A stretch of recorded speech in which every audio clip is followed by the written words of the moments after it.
Well, the UK's biggest defence firm will certainly be looking to do business this week. BAE Systems is a lead contractor on the new Tempest combat aircraft announced yesterday, and that made waves recently, of course, for its part in a £20 billion frigate deal with Australian Chief Executive Charles Woodburn is with me now. Charles, very good evening to you.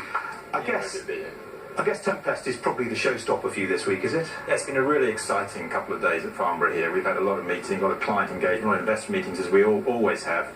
And coming in the RAF 100 year, the 100th anniversary of the Royal Air Force, to be able to come out and in collaboration with UK government announce the creation of Team Tempest, which really outlines the future combat air sector in the UK, is genuinely exciting news for us all, and we are very pleased to be a part of that.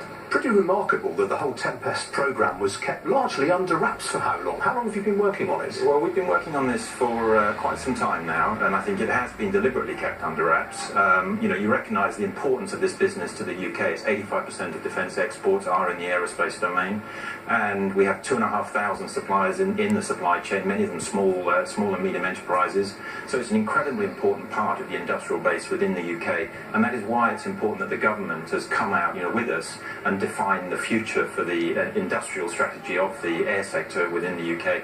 And the combat air piece of it, as you saw in Team Tempest, we have the full-scale replica on the stand today. I mean, that's one of a number of concepts that we're exploring, and it really is tremendous. Once in a generation, I think, you get an opportunity like that, and we are very keen to make the most of it. This is a very, very long lead time. I mean, these aircraft won't take to the skies until 2035 or so. Well, indeed not, and I think you have to recognise that the Typhoon is still an incredibly capable aircraft and will remain so for decades to come. And much of what we're saying with Team Tempest is really taking the capabilities of Typhoon, testing these capabilities through Typhoon, and then making sure that we can dovetail that into the Team Tempest programme, as you say, over the next few years.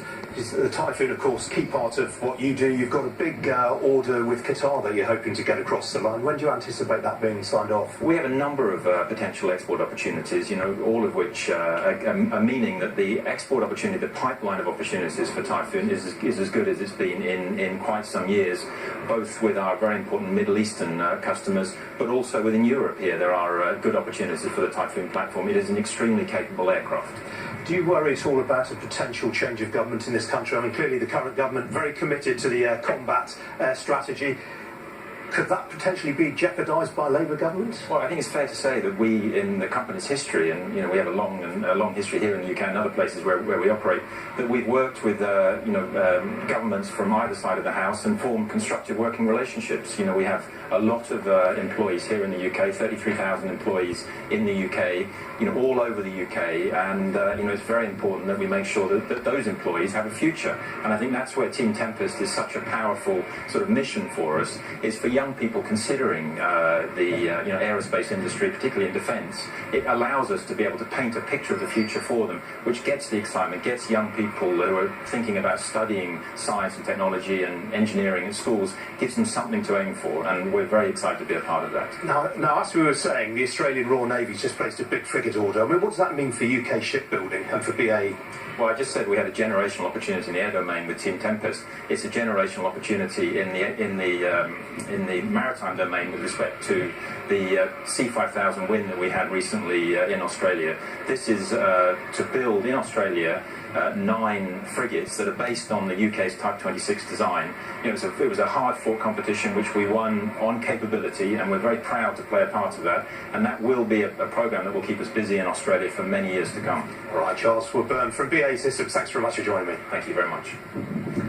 Now, the CBI says that the country is now at a crossroads over